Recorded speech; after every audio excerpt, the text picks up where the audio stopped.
आज की इस वीडियो क्लास में कक्षा 10 के सभी विद्यार्थियों का स्वागत है। बच्चों, आज की वीडियो में हम बात करेंगे डॉक्टर राजेंद्र प्रसाद के जीवन परिचय के बारे में। आप सभी डॉक्टर राजेंद्र प्रसाद से परिचित ही होंगे। ये हमारे देश के प्रथम राष्ट्रपति थे।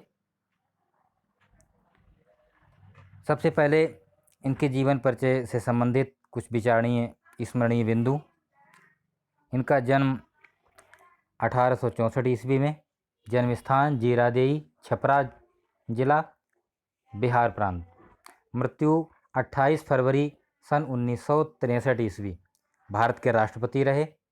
भारत रत्न से अलंकृत हुए। संपादन देश पत्रिका। बच्चों, अब हम इनका जीवन परिचय पढ़ते हैं और ये जीवन परिचय आप विशेष रूप से ध्यानपूर्वक सुने, समझें, क्योंकि हर परीक्षा में ये जीवन परिचय आता ही है और इनका जीवन परिचय आपको विशेष तौर पर याद करना है। देखिए, पढ़ते हैं अब हम। देश रत्न डॉक्टर राजेंद्र प्रसाद का जन्म सन 1884 ईस्वी में बिहार राज्य के छपरा जिले के जीरादेई ग्राम में हुआ था। कलकत्ता, जो कि अब कोलकाता के नाम से जाना जाता है, विश्वविद्यालय से इन्होंने एमए की परीक्षा उत्तीर्ण की। राजेंद्र बाबू बड़े मेधावी छात्र थे और प्रायः सभी परीक्षाओं में इन्होंने प्रथम स्थान प्राप्त किया।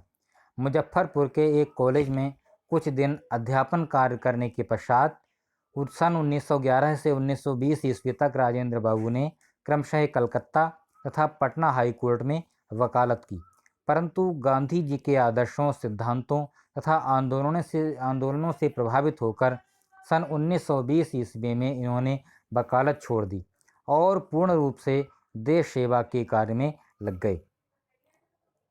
भारतीय राष्ट्रीय कांग्रेस के ये 3 बार सभापति चुने गए और सन 1962 ईस्वी तक भारत गणराज्य के राष्ट्रपति रहे। 1962 ईस्वी में इन्हें भारत की सर्वोच्च उपाधि भारत रत्न से अलंकृत किया गया। भारत रत्न, जो हमारे देश का सबसे उच्च है पुरस्कार, वो इन्हें प्रदान किया गया सम्मान। सत्यनिष्ठा, ईमानदारी, निर्भीकता, देशभक्ति, साधुता और सादगी इनके रोम रोम में व्याप्त थी। बड़े सरल स्वभाव के व्यक्ति, ईमानदार और सत्यवक्ता थे। राजेंद्र बाबू की मृत्यु 28 फरवरी सन 1963 ईस्वी को हुई। डॉक्टर राजेंद्र प्रसाद एक कुशल लेखक भी थे। सामाजिक, शैक्षिक एवं सांस्कृतिक विषयों पर इनके लेख बराबर निकलते रहते थे। हिंदी साहित्य सम्मेलन के सभापति पद को भी इन्होंने सुशोभित किया। हिंदी साहित्य सम्मेलन, जो कि प्रयाग में है, उसके जो है चेयरपर्सन भी रहे। नागरिक प्रचारणी सभा और दक्षिण भारत हिंदी प्रचार सभा के माध्यम से हिंदी को समृद्ध बनाने में योगदान देते रहे। इन्होंने देश नामक पत्रिका का सफलतापूर्वक संपादन किया। आपको याद हो जाएगा आराम से कि इन्होंने कौन सी पत्रिका का संपादन किया। देश नाम की पत्रिका थी, उसका संपादन किया इन्होंने। तत्कालीन पत्र पत्रिकाओं में इनके लेख एवं व्याख्यान भी प्रकाशित होते रहते थे। राजनीति, समाज, शिक्षा, संस्कृति, जनसेवा आदि विषयों पर इन्होंने अनेक प्रभावपूर्ण निबंधों की रचना की। जनसेवा, राष्ट्रीय भावना एवं सर्वजन हिताय की भावना ने इनके साहित्य को विशेष रूप से प्रभावित किया है। इनकी रचनाओं में उद्धरणों एवं उदाहरणों की प्रचुरता है। इनकी रचनाओं में अत्यंत प्रभावपूर्ण भावाभिव्यक्ति देखने को मिलती है। इनकी रचनाओं की बात करते हैं तो रचनाएं इन्होंने अनेक विषयों पर लिखी हैं। डॉक्टर राजेंद्र प्रसाद जी ने अनेक विषयों पर लेखनी चलाई है। इनकी कृतियों का विवरण इस प्रकार है। भारतीय शिक्षा, गांधी जी की देन, शिक्षा और संस्कृति, मेरी आत्मकथा, बापू जी के कदमों में, मेरी यूरोप यात्रा, संस्कृति का अध्ययन, चंपारण में महात्मा गांधी तथा खादी का अर्थशास्त्र।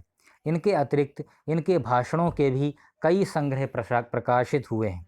बच्चों, यहाँ हम आपसे कहना चाहेंगे कि बिहार, जिसको कि हम लोग बड़ी गिरी दृष्टि से देखते हैं, वहाँ के रहने वालों को बिहारी कह करके जिनका अपमान करते हैं, शायद उन लोगों को ये मालूम नहीं है कि बिहार राज्य जो है वो देश की धड़कन है।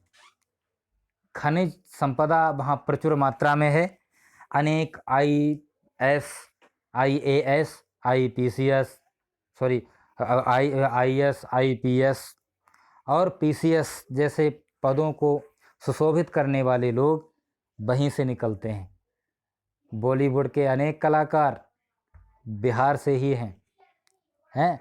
और सबसे बड़ी बात जो है, हमारे देश के प्रथम राष्ट्रपति बिहार से हैं। रामधारी सिंह दिनकर जैसे विद्वान लेखक और कवि बिहार ने दिए हैं, ये आपको याद रहना चाहिए। अब इनकी भाषा पर बात करते हैं हम। राजेंद्र बाबू की भाषा सहज, सरल, सुबोध खड़ी बोली है। इनकी भाषा व्यावहारिक है, इसलिए उसमें संस्कृत, उर्दू, अंग्रेजी आदि भाषाओं के शब्दों का समुचित प्रयोग हुआ है। ग्रामीण कहावतों एवं ग्रामीण शब्दों का भी प्रयोग किया है। इनकी भाषा में कहीं भी बनावटीपन की गंध नहीं आती। मुख्य रूप से इनकी शैली के साहित्यिक एवं भाषण दो रूप प्राप्त होते हैं। आपका पाठ जो है इनका लिखा हुआ, ये भारतीय संस्कृति नाम से है। बड़ा सुंदर पाठ है और बहुत ही अच्छा इंटरेस्टिंग पाठ ये है। इस पर हम फिर चर्चा करेंगे। आज के जीवन परिचय में आपके लिए इतना ही। जो लिखा है उसे नीचे की 3 लाइनें छोड़ करके आपको पूरा ही लिखना है। रचनाएं हैं, उन रचनाएं हेडिंग डाल दीजिए। भाषा शैली में भाषा शैली हेडिंग डाल दीजिए और बहुत ही सुंदर शब्दों में, सुंदर लिखावट में आप इसको अपनी कॉपी पर लिखें और पढ़ें भी।